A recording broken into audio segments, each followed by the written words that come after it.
Hello बच्चों, this is Suraj sir, IIT JEE maths faculty in Pandey classes Prayagraj. और पिछले 5 सालों से मैं मैथ्स पढ़ा रहा हूँ फॉर आईआईटी जी स्टूडेंट्स।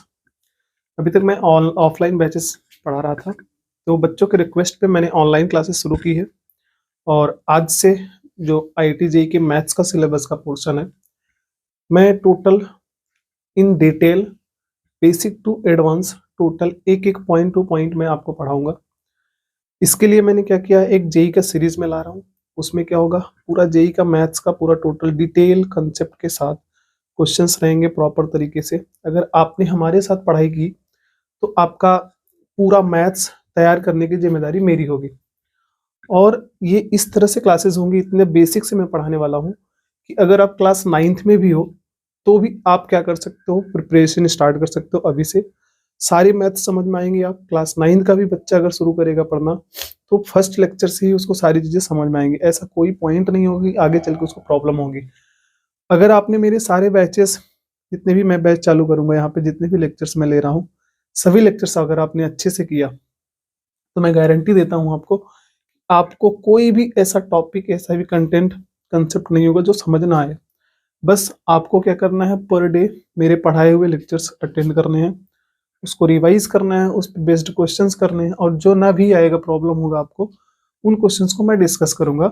आप लोग हमारे ऑफ जो सोशल मीडिया अकाउंट्स हैं वहां पे कनेक्ट हो सकते हैं हमसे। तो आज जब हम स्टार्ट कर रहे हैं अपना पहला ही वीडियो, तो हम वहां से शुरू करेंगे जहां से पढ़ना हमारे लिए काफी आसान हो। तो सबसे पहले मैथ्स की जब शुरुआत हुई, तो अगर हमसे पूछा जाए मैथ्स, हम जब थोड़ा सा मेच्योर हुए, पढ़ना शुरू किए, सही तरीके से मैथ्स पढ़ना हमने कब से शुरू किया, क्लास 9th में। ठीक। और 9th में ही जब हमें सबसे पहले पढ़ाया जाता है मैथ्स, या मैथ्स के बारे में अगर हमसे पूछा जाए तो मैथ्स का सही तरीके से जो शुरुआत होता है वो होता कहाँ से है। तो सबसे पहले मैथ्स में हमको पढ़ाया जाता है किसके बारे में, नंबर के बारे में।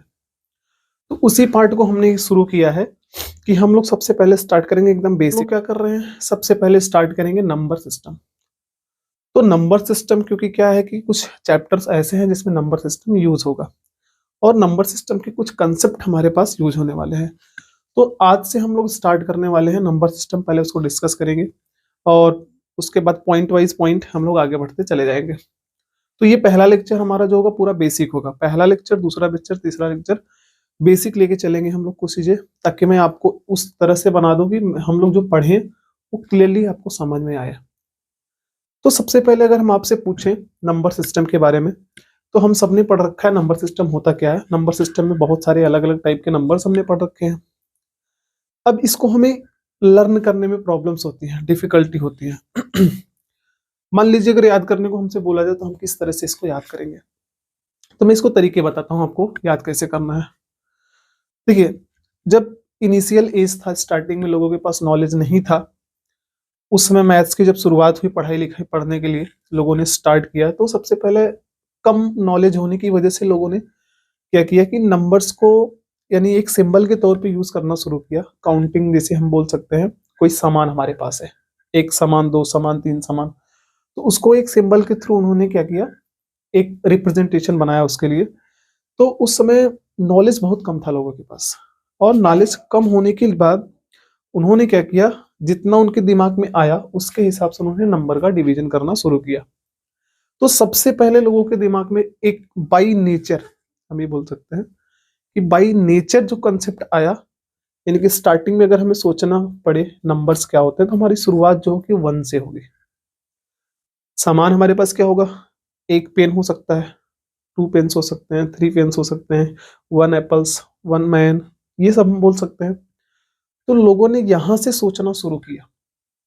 इसी वजह से बाई नेचर जो हमारे माइंड में नंबर्स के बारे में आया, तो वो नंबर कौन से थे, 1 2 3 4 5, ये सब नंबर्स थे। इसीलिए पहली कैटेगरी जो बनाई गई वो नेचुरल नंबर की बनाई गई। तो सबसे पहला नंबर हमारे पास कौन सा आया मार्केट में, यानी कि हमारे पास जो पढ़ने के लिए हमें आया, बुक्स में पढ़ाया जाता है, वो सबसे पहला नंबर कौन सा था, जो कि हमने यहाँ पे लिख रखा है, नेचुरल नंबर। ठीक। और नेचुरल नंबर के बारे में हमने क्या बताया, नेचुरल नंबर को सबसे पहले एन से रिप्रेजेंट किया जाता है, जो कि हमारे पास क्या होते हैं, 1 2 3 4 5 और डैश डैश डैश। अब हमने क्या किया, थोड़ी सी नॉलेज हमारी बढ़ी, हम लोगों ने और फोकस किया पढ़ाई पे, ठीक, तो फोकस करने के बाद अपने इंडियन ही मैथमेटिशियन थे आर्यभट्ट, जिन्होंने जीरो की खोज की। और जीरो की खोज होने के बाद अभी तक हमारे पास जो नंबर था वो इनकम्प्लीट था, तो इनकम्प्लीट नंबर को कंप्लीट करने के लिए जीरो की खोज हुई। अब जीरो की जब खोज हो गई तो नंबर हमारा क्या हो गया, पूरी तरह से कंप्लीट हो गया। अब नंबर जब कंप्लीट हो गया हमारे पास, तो उसको हमने नाम क्या दे दिया, होल नंबर। होल का मतलब ही क्या होता है, कंप्लीट, टोटल। ठीक, यानी कि जब पहले हमने नेचुरल नंबर का खोज किया, उसमें जीरो को एंट्री दिलाया गया, तो पूरा नंबर कंप्लीट हो गया, उसको हमने नाम दिया होल नंबर, जिसको हम लोग डब्ल्यू से रिप्रेजेंट करते हैं। तो सबसे बाद सेकंड नंबर हमारे पास क्या आया, होल नंबर, जिसको हम डब्ल्यू से रिप्रेजेंट करते हैं, और ये हमारे पास आएगा 0 1 2 3 डैश डैश डैश। ठीक, अब आगे स्टडी चलती गई, हमारा जो नॉलेज बढ़ता गया, हम लोग समझते गए, सोचते गए। सोचने के बाद लोगों ने बोला ठीक है, जैसे होल नंबर हमारे पास जीरो से शुरू हो रहा है, यहाँ पे बात करें तो यहाँ पे हम बोल सकते हैं वन में वन ऐड करेंगे टू आएगा, फिर टू में वन ऐड करेंगे थ्री आएगा, फिर टू में टू ऐड करेंगे तो फोर आएगा। मतलब एक नंबर की मदद से दूसरा नंबर हम ला सकते हैं। ठीक, तो अगर हमसे ये बोला जाए ठीक है, हम जीरो और वन की मदद से वन ला सकते हैं, वन और वन की मदद से टू, टू और टू मदद से फोर, या टू और वन की मदद से थ्री। बट अगर हमसे बोल दिया जाएगा मैं वन की मदद से हमको जीरो लाना है, क्योंकि हमको ये लाना है जीरो, या टू की मदद से जीरो लाना है, थ्री की मदद से मुझे जीरो लाना है, अगर ये लाना होगा तो हम क्या कैलकुलेशन कर सकते हैं। तो इसके बाद नंबर्स आगे जब खोज हुई तो लोगों ने बोला जैसे पॉजिटिव नंबर्स होते हैं उसी तरह से हम नेगेटिव नंबर्स भी ले सकते हैं। ताकि मैं वन को क्या बना दूं, जीरो बनाने के लिए हमें क्या लाना पड़ेगा, -1, और टू को जीरो बनाने के लिए भी हमें क्या लाना पड़ेगा, -2। इस तरह से लोगों ने बोला कि जैसे पॉजिटिव नंबर्स होते हैं 1 2 3 4 5 6 साथ में जीरो, उसी तरह से हम लोग क्या बोल सकते हैं कि नंबर्स जैसे पॉजिटिव हो सकते हैं वैसे ही नंबर्स क्या हो सकते हैं, नेगेटिव हो सकते हैं। उन नंबर्स को तीसरा नाम दिया गया इंटीजर्स। यानी यहाँ पे हमारे पास आएगा कि अब की बार नंबर्स पॉजिटिव भी होंगे, साथ में नेगेटिव भी होंगे, और जीरो भी होगा। यानी कि एक ऐसा सेट जिसमें पॉजिटिव नंबर्स भी हो जिनको काउंट किया जा सके, नेगेटिव नंबर्स हो, साथ में जीरो भी हो, उन नंबर्स को हम लोग क्या बोलते हैं, इंटीजर्स। बहुत ध्यान से देखेंगे, इसमें कोई भी नंबर फ्रैक्शन फॉर्म में नहीं है।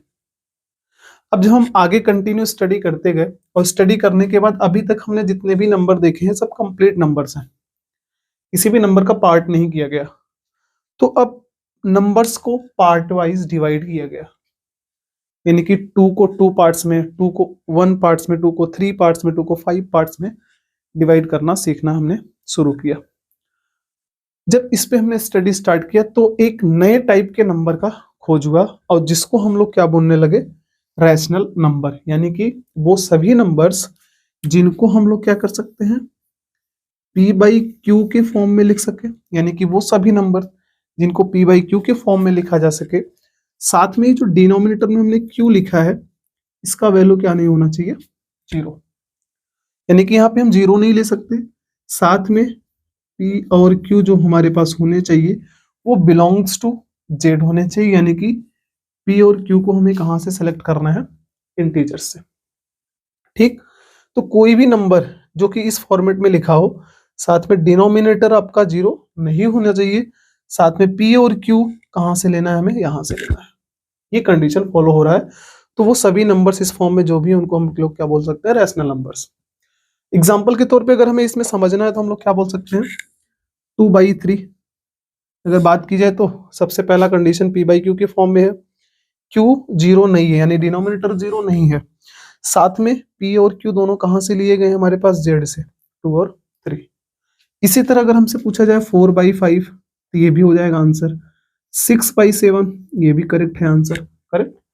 लेकिन अगर हमसे पूछ ले केवल 2 के बारे में पूछे क्या ये रैशनल नंबर है कि नहीं है, तो हमें बस क्या देखना है, रैशनल नंबर क्या होता है, p बाई क्यू के फॉर्म में। तो क्या हम इस नंबर को p बाई क्यू के फॉर्म में लिख सकते हैं, तो हाँ लिख सकते हैं। कैसे, हम सबको पता है हम इसको क्या लिख सकते हैं, 2/1, करेक्ट, यहां तक तो हमें पता है। और 2/1 के साथ यहाँ पे q जीरो नहीं होना चाहिए, जो कि जीरो नहीं है, साथ में p और q दोनों इंटीजर्स होने चाहिए, जो कि हमें पता है ऑलरेडी, यहां से लिया गया है। इसी तरह अगर हमसे पूछ लिया किसी ने -2, तो इसको भी हमें पता है कि इसके डिनोमिनेटर में हम क्या लिख सकते हैं, 1, यानी कि ये भी p बाई क्यू के रूप में, p बाई क्यू के फॉर्म में लिखा जा सकता है। इस वजह से ये भी क्या होगा, रैशनल नंबर होगा। इसी तरह अगर हमसे आगे पूछा जाए 0, अब 0 के बारे में अगर कोई पूछ रहा है आपसे, तो आप क्या बताओगे, ठीक है इसमें भी हम देख लेते हैं, यहाँ भी क्या लिख सकते हैं हम, 0/1, यानी कि इसको भी हमने क्या किया, p बाई क्यू के फॉर्म में लिख लिया। बस कंडीशन क्या होना चाहिए कि डिनोमिनेटर 0 नहीं होना चाहिए, p 0 हो सकता है बट q 0 नहीं हो सकता। तो हमने p को तो 0 किया, ठीक है, बट q 0 नहीं है। अभी भी कंडीशन फॉलो हो रहा है हमारे पास, p और q z से होना चाहिए, दोनों के दोनों z से लिए गए, यानी हमारे पास ये भी क्या होगा, 0 भी एक क्या होगा, रैशनल नंबर। यहां से इस पूरे डेटा से हमको क्या मिला कि हम कोई भी नंबर अगर ले लें, कोई भी नंबर सेलेक्ट कर रहे हैं, वो नंबर अगर p बाई क्यू के फॉर्म में लिखा जा सकता है, तो उसको हम लोग क्या बोलेंगे, रैशनल नंबर। आई होप कि यहां तक आपको समझ में आया कि अपने पास नेचुरल नंबर्स क्या होते हैं, होल नंबर्स क्या होते हैं, इंटीजर्स क्या होते हैं, उसके बाद रैशनल नंबर्स क्या होता है। एक बात आगे चल के आती है, लोग बोलते हैं कि अगर डिनोमिनेटर में 0 नहीं होना चाहिए, तो अगर 0 हुआ तो उसकी वैल्यू क्या होगी, हमसे पूछ सकते हैं लोग। जैसे अगर मैं आपको दे देता हूं एक बात यहाँ पे कि 1/0 की वैल्यू आखिर होगी क्या, फिर तब रैशनल तो होगी नहीं। कुछ लोग इसको इन्फिनिटी बोलते हैं या नॉट डिफाइन बोलते हैं। तो क्यों बोलते हैं, इसे नॉर्मली अगर हम लोग पढ़ते हैं, यहाँ पे हमने आपको लिख के दे दिया 4/2, तो इसका मतलब क्या होता है, इसके बारे में पूछा जाए तो इसका मतलब क्या होता है।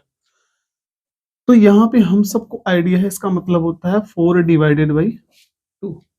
अच्छा, सिंपल डिवीजन है, इसको हम डिवीजन कर सकते हैं, यानी कि 2 को मैं कितनी बार लेके जाऊं कि 4 आ जाए, तो हमें पता है 2 टाइम्स लेके जाएंगे, कितना आएगा 4, तो कट के हमारा आंसर कितना आ गया, 2।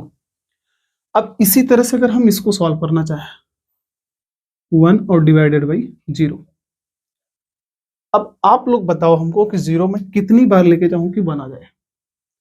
कुछ लोग बोलेंगे ठीक है लेके जाओ 100 टाइम्स, क्या 100 0 को लेके जाएंगे तो कितना आएगा, तब भी 0 ही आने वाला है, 0 ही आने वाला है। ठीक है, हम बोल देते हैं 1000 लेके चले जाओ, क्या अभी भी कितना आएगा, 0 ही आ रहा है हमारे पास। कितना लेके जाए हम, अगर कोई बोलेगा ठीक है 1 लाख लेके चले जाइए, 1 लाख टाइम हमने लेके गया, तो इतने टाइम्स ले जाने के बाद भी क्या अगर हम डिवाइड करेंगे तो 1 आएगा, नहीं आएगा। यानी कि अगर इसकी बात की जाए तो हम इसका एक सिंगल वैल्यू डिफाइन नहीं कर पा रहे हैं। जब हम डिनोमिनेटर में 0 रख रहे हैं, यानी 0 से जब किसी नंबर में डिवाइड करते हैं, तो हम यहाँ पे क्वेश्चन डिफाइंड नहीं कर पा रहे हैं, रिजल्ट क्या आएगा नहीं डिफाइन कर पा रहे हैं। इसी वजह से कभी भी जब डिनोमिनेटर में हमारे पास 0 नंबर मिलता है, हम सीधा बोलते हैं क्या कि ये वैल्यूज डिफाइंड नहीं है, वैल्यूज कभी भी डिफाइंड नहीं है। बट बाई ऑब्जर्वेशन या लोगों ने थिंकिंग बनाया कि अगर आंसर नहीं आएगा तो कुछ ऐसा आंसर लिखो कि ताकि हमें एक आइडिया रहे इसका रिजल्ट अप्रोक्सीमेटली कितना आएगा। तो लोगों ने सोचा, बहुत सोचने के बाद उन्होंने बोला कि एक बहुत बड़ा नंबर होगा, यानी कि एक बहुत बड़ा नंबर होगा, यूनिवर्सल में सब उससे बड़ा नंबर कोई दूसरा नहीं हो सकता। जब हम उस नंबर से 0 में मल्टीप्लाई कर देंगे तो वो 0 अप्रोक्सीमेटली उस नंबर के बराबर आ सकता है। तो ये एक इमेजिनरी नंबर, सोचा समझा गया नंबर है, जो कि अनकाउंटेबल है, सबसे बड़ा नंबर होता है ये। तो जिसको हम लोग नाम क्या देते हैं कि इसका वैल्यू क्या होगा, इन्फिनिटी। बट ये ऑलरेडी हमको पता है ये एक नंबर रियल नंबर नहीं है, ये भी नंबर क्या है, अभी भी नॉट डिफाइंड। तो एग्जैक्टली जब डिनोमिनेटर में 0 आता है तो वैल्यू डिफाइन नहीं होती है, बाय अजम्पशन इमेजिनरी वैल्यू एक हम लोग लेते हैं, क्या है, इनफाइनाइट, जो कि सबसे बड़ा नंबर माना जाता है, जो कि रियल में कहाँ पे एग्जिस्ट करता है ये किसी को नहीं पता। ठीक, आई होप आपको इतना वीडियो लेक्चर आपको समझ आया। इसके जस्ट बाद हम रैशनल नंबर के बाद एक, तो बच्चों जो 5वां नंबर अपने पास है वो है इर्रेशनल नंबर। ठीक, इर्रेशनल नंबर को पढ़ने के लिए हम लोग क्या करते हैं, इर्रेशनल नंबर को 2 अलग अलग कैटेगरी में डिवाइड करते हैं, जिससे हमें ज्यादा अच्छे से तरह समझ आएगा। अगर हमें पहचान करना हो कि इर्रेशनल नंबर किस तरह से होते हैं, तो हमने क्या किया, यहाँ पे इर्रेशनल नंबर के 2 अलग कैटेगरीज डिवाइड किए। सबसे पहले इसको हम लोग रिप्रेजेंट किससे करते हैं, क्यू स्टार से। और ये 2 टाइप्स के होते हैं, एक तो रेडिकल फॉर्म में होते हैं और अगला non terminating non repeating decimal form में होते हैं। ठीक, दोनों पार्ट को हम अलग अलग समझते हैं। सबसे पहली बात अगर हम इसका करें तो रेडिकल फॉर्म्स का मतलब हमारे पास एग्जाम्पल में अगर हम लोग ले यहाँ पे मान लेते हैं अपने पास एक नंबर लिखा हुआ है √5। अब हमसे अगर √5 का एग्जैक्ट वैल्यू पूछा जाए, क्या हम बता सकते हैं कि कितना आएगा? हम अप्रोक्सीमेटली इसका आंसर दे सकते हैं 2.23 समथिंग निकल के आएगा, डैश डैश डैश। ठीक, इसी तरह से √3, ये भी हमारे पास क्या होगा? इरेशनल नंबर, क्योंकि हम इसका भी एग्जैक्ट वैल्यू फाइंड आउट नहीं कर सकते। अब इसी में अगर हमको दे दिया √9, अब ये इसका एग्जैक्ट वैल्यू हमें पता होता है, क्यों? इसका एग्जैक्ट वैल्यू क्या होता है? 3। इसी वजह से इसको हम लोग इरेशनल ना बोल के इसको हम लोग क्या बोलते हैं? Rational number. तो जब नंबर्स रेडिकल फॉर्म में होंगे तो हमें ये देख लेना है कि नंबर पूरी तरह से बाहर आ पा रहा है कि नहीं आ पा रहा है। अगर बाहर आ गया तो नंबर्स क्या हो जाएगा? Rational numbers. बट अगर नंबर रूट के अंदर ही रहा, स्क्वायर रूट के अंदर, क्यूब रूट के अंदर, फोर्थ पावर रूट के अंदर, तो उस नंबर को हम लोग क्या बोलेंगे? Irrational number. जैसे अगर हमसे किसी ने दे दिया रूट में 81 और यहाँ पे पावर 3, यानी कि क्यूब रूट हमसे पूछा, तो हमें पता है क्यूब रूट इसका कितना आएगा? 3 क्यूब रूट ऑफ 3। तो अभी भी 3 यहाँ पे रिमाइंडर बच गया, मतलब 3 को हम बाहर नहीं ला पाए। इस वजह से ये नंबर कौन सा नंबर होगा? Irrational number. तो आई होप कि आपको एक आइडिया लग गया रेडिकल फॉर्म में इरेशनल नंबर क्या होते हैं। जिन नंबर्स को हम रूट के बाहर ना ला पाए उन नंबर्स को हम लोग क्या बोलते हैं? Irrational number. और जो नंबर रूट के बाहर आ गए तो उसको हम लोग क्या बोलेंगे? Rational number. इसी तरह से हमारे पास जो सेकंड कैटेगरी है इसकी, वो क्या है? Non terminating non repeating decimal. जिसका मतलब क्या होता है? अगर हमारे पास डेसिमल में नंबर्स दिए गए हैं, जैसे हमने एक एग्जांपल लिया 1.3333 डैश डैश डैश, यानी कि डेसिमल में एक नंबर है 1.333 डैश डैश डैश। तो इसमें हम देख रहे हैं 3 बार बार क्या हो रहा है? रिपीट हो रहा है। बट इसने क्या बोला है? नॉन टर्मिनेटिंग नॉन रिपीटिंग, यानी कि हमारा जो डेसिमल में नंबर दिया हुआ है वो कट भी नहीं रहा है, टर्मिनेट भी नहीं हो रहा है, बट वो रिपीट भी नहीं हो रहा है। वो नंबर्स हम क्या बोलते हैं? इरेशनल होगा। बट यहाँ पे हम देख रहे हैं रिपीट हो रहा है। ये आपका नॉन टर्मिनेटिंग तो है बट रिपीट हो रहा है, नंबर बार बार आता जा रहा है। इस वजह से इस नंबर को हम लोग क्या बोलते हैं? Rational number. इसी की जगह अगर हमारे पास 32 32 32 बार बार रिपीट हो तो इसको भी हम लोग क्या बोलेंगे? Rational number. यानी कि अगर टर्म्स रिपीट हो रहे हैं, बार बार आ रहे हैं, तो वो किस में आएगा? हमारे पास रैशनल में। इसी की जगह अगर हम लोग ले लें यहाँ पे 31257 और ये डैश डैश डैश, क्या हम बता सकते हैं इसमें कुछ रिपीट हो रहा है कि नहीं? तो यहाँ पे हमें जो मिल रहा है, देख रहे हैं हम लोग, यहाँ पे कोई भी नंबर रिपीट नहीं हो रहा है, बार बार नहीं आ रहा है। यानी कि जिसमें रिपीटेशन ना हो उस नंबर को हम लोग क्या बोलते हैं? Irrational number. इसको हम लोग क्या बोलेंगे? Irrational number. तो जब रिपीट होगा तो रैशनल होगा, नॉन रिपीटिंग का मतलब क्या होता है? इरेशनल होता है।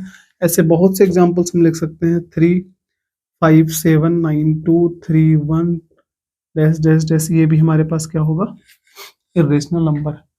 और अगर रैशनल में और भी एग्जांपल्स हमें देखना है, 3112 ये हमारे पास क्या होगा? Rational number. क्यों? क्योंकि इसमें इतना टर्म बार बार रिपीट हो रहा है।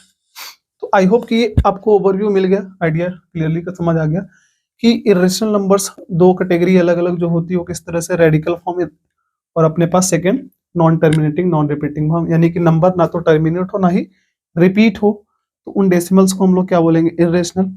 अगर रिपीट होने लगा तो वो क्या हो जाएगा? रैशनल। या टर्मिनेट हो गया तो भी हम लोग क्या बोलेंगे? रैशनल। ठीक, तो ये हमारे पास इरेशनल नंबर है।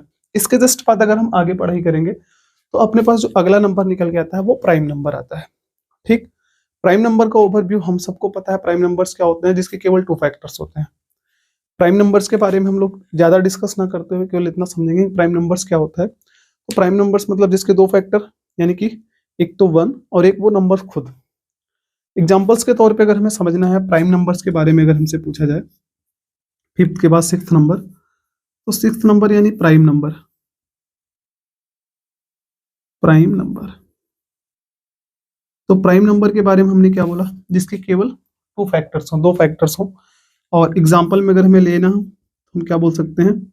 यहाँ पे 2 3 5 7 डैश डैश डैश। 1 को हम प्राइम नंबर इसलिए नहीं बोलते क्योंकि 1 के केवल एक फैक्टर होता है। तो सबसे छोटा प्राइम नंबर जो होता है वो कौन होता है? 2 होता है, क्योंकि 2 का 2 फैक्टर कौन कौन सा होगा? एक तो 1 और अगला कौन सा हो जाएगा, खुद वो नंबर 2। सिमिलरली अगर हमसे 3 का पूछा जाएगा तो एक तो 3 होगा और दूसरा नंबर कौन सा हो जाएगा, 3 सेकेंड फैक्टर। सिमिलरली 5 का पूछा गया तो एक फैक्टर आपका होगा 1, सेकेंड फैक्टर कितना होगा 5। तो वो सभी नंबर्स जिनके केवल 2 फैक्टर्स हो, एक तो वो नंबर खुद, दूसरा 1, उन नंबर्स को हम लोग क्या बोलते हैं, प्राइम नंबर्स। इसके बाद अगर अगले नंबर की बात करेंगे तो अगला नंबर अपने पास आता है को प्राइम नंबर्स। को प्राइम नंबर्स पढ़ने के लिए हमें क्या करना पड़ेगा, 2 नंबर्स की जरूरत पड़ेगी। अब वो क्या होता है उसको हम लोग डिटेल में समझते हैं। तो अगला जो नंबर है अपने पास वो होता है को प्राइम नंबर्स। तो को प्राइम नंबर्स को समझने के लिए हमारे पास 2 नंबर्स की जरूरत पड़ेगी। को प्राइम नंबर्स होते क्या है बेसिकली, इसके एग्जांपल्स को अगर हम समझे तो सीधा सीधा हम एग्जांपल ले सकते हैं 2 and 5। सेकेंड एग्जांपल्स हमारे पास 4 and 9। थर्ड एग्जांपल हम लोग लिख सकते हैं 11 12। इसके बाद एग्जांपल 20 21। इसको समझना किस तरह से, हमें ये ध्यान में रखिएगा, 2 ऐसे नंबर्स को प्राइम समझना है तो 2 ऐसे नंबर्स जिनका HCF 1 हो। HCF का मतलब जिनके बीच में कॉमन कुछ भी ना हो एक्सेप्ट 1, यानी कि हर 2 नंबर के बीच में कॉमन क्या होता है, 1 तो होता ही है। तो हमें क्या करना है, ऐसे 2 नंबर्स चूज करना है जिनके बीच में कॉमन केवल और केवल 1 आए। तो अगर हम 2 और 5 के बीच में पूछें कॉमन कितना आ रहा है तो केवल 1 आएगा। तो इसलिए इन दोनों नंबर्स को हम लोग क्या बोलते हैं, को प्राइम नंबर्स।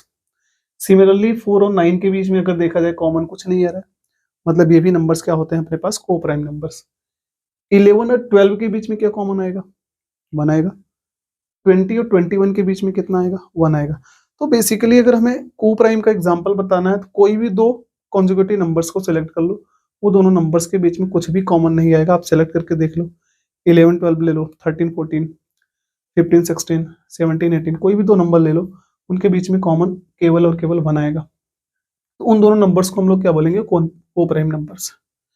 अब ट्विन प्राइम नंबर्स क्या होते हैं, ट्विन प्राइम का मतलब होता है, इसका मतलब 2 prime numbers, 2 prime numbers having difference 2, उनके बीच का जो डिफरेंस होना चाहिए वो 2 होना चाहिए। यानी कि हमको इस केस में 2 प्राइम नंबर्स को सेलेक्ट करना है। प्राइम का मतलब जिनके केवल 2 फैक्टर्स, एक तो वो नंबर खुद, दूसरा 1। वो भी दोनों नंबर किस तरह से होने चाहिए कि उनके बीच का डिफरेंस कितना होना चाहिए, 2। जैसे एग्जांपल के तौर पे हमें अगर लेना है तो हम क्या ले सकते हैं, एक तो 2 and 5 ले सकते हैं क्या, नहीं ले सकते। अगर हमें बात करनी है तो हम किसको ले सकते हैं, 3 and 5। तो इनके बीच का डिफरेंस कितना आया, 2 का डिफरेंस आया। सिमिलरली अगर हमें सेकंड एग्जांपल बताना हो तो हम 5 और 7 ले सकते हैं, दोनों प्राइम है, साथ में बीच का डिफरेंस कितना है, 2। थर्ड एग्जांपल अगर हमें लेना है तो हम क्या ले सकते हैं, 11 और 13, दोनों प्राइम है, साथ में दोनों के बीच का डिफरेंस कितना है अपने पास, 2। और एग्जांपल सबको चाहिए तो आप ले लो 17 and 19, इसके बीच का डिफरेंस 2 और दोनों के दोनों क्या है, प्राइम। तो ट्विन प्राइम का मतलब हो गया हमारे पास 2 नंबर्स ऐसे या 2 प्राइम नंबर जिनके बीच का डिफरेंस 2 होता है, उनको हम लोग बोलते हैं ट्विन प्राइम। को प्राइम का मतलब ऐसे 2 नंबर जिनके बीच में कॉमन कुछ भी ना हो, उनको हम बोलेंगे को प्राइम नंबर्स। तो आगे जो हमारे पास 2 नंबर्स बचे हुए हैं, एक इवन नंबर्स और ऑड नंबर्स। तो इवन नंबर और ऑड नंबर्स क्या होता है, जिसका ओवरव्यू हम सबको थोड़ा बहुत आइडिया है कि इवन नंबर्स क्या होते हैं, जो 2 से डिवाइडेड हो जाए उनको इवन नंबर्स बोलते हैं। तो जो नंबर्स आपके 2 से डिवाइड ना हो उसको हम लोग क्या बोलते हैं, ऑड नंबर्स बोलते हैं। तो बेसिकली अगर हमसे पूछा जाए इनका फार्मूला जनरेट करने का, तो जैसे इवन नंबर के बारे में अगर हम बात करें तो यहाँ पे हमने क्या बोला, numbers which are divided by, यानी numbers which are divided by 2, all the numbers divided by 2 are called as even numbers. तो सोच के देखिए, अगर कोई नंबर्स 2 से डिवाइडेड है तो डिवाइड कब होगा, जब उसमें 2 इंक्लूडेड होगा। कोई भी नंबर 2 से कब डिवाइड होगा, जब उसमें 2 इंक्लूडेड होगा, तभी 2 से डिवाइड होगा। इसीलिए इवन नंबर को हम लोग जब यहाँ पर रिप्रेजेंट करते हैं, इसको हम लोग क्या करते हैं, हमेशा रिप्रेजेंटेड बाई 2n, और जहां पे n आपका क्या होता है, इंटीजर्स। यानी कि इवन नंबर्स 2 से डिवाइडेड है, इसी वजह से इसको हम लोग रिप्रेजेंट किससे करते हैं, 2n। इसका ये मतलब है कि 2 इसमें होगा तो ही वो इससे डिवाइडेड होगा, और जहां पे n क्या होना चाहिए, इंटीजर्स। तो हमेशा जब भी हमें इवन नंबर को रिप्रेजेंट करने की बात आएगी तो हम 2n से रिप्रेजेंट करेंगे। अगली बात जो आती है हमारे पास, उसको हम लोग क्या बोलते हैं, ऑड नंबर्स। ऑड नंबर्स का जो रिप्रेजेंटेशन होता है वो किस तरह से होता है, बाकी हमें पता है, नॉट डिवाइडेड बाई, इसका डेफिनेशन नॉट डिवाइडेड बाई 2। वो सभी नंबर जो 2 से डिवाइड ना हो उनको हम लोग क्या बोलेंगे, ऑड नंबर्स। इसका रिप्रेजेंटेशन करने के लिए हम लोग क्या करते हैं, तो ध्यान से सुनते हैं। सबसे पहले मैं आपसे पूछूं 2, 4, 6 तीनों नंबर्स इवन नंबर्स है, तो हाँ ठीक है, इवन नंबर्स है। अब सोच के देखिए, अगर मैंने इसमें प्लस प्लस और प्लस, तीनों इवन नंबर्स में हमने +1 कर दिया, तो अगर आपने 1 किया तो कितना आएगा, इधर हमारे पास 3, इधर 5 और इधर 7। तो सोच के देखिए अपने पास यहाँ पे ये तीनों के तीनों अपने पास कौन से नंबर्स हैं, ऑड नंबर्स। या अगर हमसे बोला जाए यहाँ पे -1 या -1, +1 करने से आपको 3, 5, 7 मिला, तीनों के तीनों क्या मिले, ऑड नंबर्स। हमने अब की बार किया माइनस तीनों में, या आप उल्टा माइनस मत समझना, हमने 2 -1, 4 -1 और 6 -1 किया। तो अगर 2 -1 करोगे तो कितना आएगा 1, 4 -1 करोगे तो कितना आएगा अपने पास 3, 6 -1 करोगे तो कितना आएगा 5। अभी भी अगर आप यहाँ पे देखो, यानी कि इवन नंबर्स थे ये सब, ये हमारे पास इवन नंबर्स थे। आपने +1 किया तो भी ऑड मिला, आपने इवन में -1 किया तो भी क्या मिला अपने पास, ऑड मिला। यानी कि हम ये बोल सकते हैं, अगर हमने इवन नंबर को 2n से रिप्रेजेंट किया तो चाहे आप उसमें +1 करो या चाहे आप उसमें -1 करो, इन दोनों से हमें क्या रिजल्ट प्राप्त हुआ, ऑड नंबर्स। इसीलिए जब ऑड नंबर को रिप्रेजेंट करने की बात आती है तो इसको हम लोग हमेशा रिप्रेजेंट करते हैं 2 नंबर से, रिप्रेजेंटेड बाई 2n + -1। अब आपका यहाँ पे क्वेश्चन उठ सकता है कि सर +1 कब लेंगे, -1 कब लेंगे, तो हम यहाँ पे आपको बताते हैं ये जरूरत पड़ेगी कब, जब हम लोग सीरीज के क्वेश्चन सॉल्व करना शुरू करेंगे तो वहां पे हमें इसकी जरूरत पड़ सकती है कि ऑड नंबर हम कौन सा यहाँ पे फार्मूला जनरेट करें, कौन सा फार्मूला यहाँ पे लें, प्लस का ले या माइनस का ले। तो हमेशा याद रखिए कि मेरी बात, यहाँ पे देखिए ऑड नंबर की शुरुआत 1 से हुई, यहाँ पे किससे हुई, 3 से। तो हमेशा याद रखिए, माइनस रखने से आपकी शुरुआत ऑड नंबर की कहाँ से हुई, 1 से, और प्लस लेने से कहाँ से शुरुआत हुई, 3 से। तो हमेशा सीरीज में जब देखना जरूरत पड़े आपको, तो उस सीरीज में अगर ऑड नंबर्स आपका 1 से शुरू हो तो हम लोग किसको लेंगे, माइनस लेके यूज करेंगे। अगर ऑड नंबर की शुरुआत आपका 3 से होता है तो हम लोग कौन सा सेलेक्ट करेंगे, प्लस। तो आई होप कि आपको ओवरव्यू मिल गया एक नंबर सिस्टम का, डिटेल डिस्कशन हमने किया, एक नॉर्मल बहुत ही अपने तरीके से मैंने कोशिश की आपको इस चीजों का एक अच्छी तरह से ओवरव्यू दे दूं। तो आज पहला लेक्चर था, मैंने बेसिक चीजें ही पढ़ाई, बहुत ही बेसिक थी, जो एक 9th क्लास का भी बच्चा आराम से पढ़ सकता है। इसके बाद थोड़ा सा हम लोग क्या करेंगे, कुछ चीजें, अच्छी चीजें पढ़ेंगे अगले लेक्चर पे। तब तक के लिए मैं आप लोगों को ऑल द बेस्ट, और पढ़ते रहिए, मेरे साथ बने रहिए। आई होप कि आपको आज का लेक्चर अच्छा लगा। कोई भी अगर इधर उधर कुछ कमी लगे आपको तो हमें बता दीजिएगा, या कोई भी डाउट आए आपको तो हमसे पूछिएगा, मैं उसको डिस्कस करने की कोशिश करूंगा हर एक क्लास में। तब तक के लिए all the best, thank you, शुक्रिया।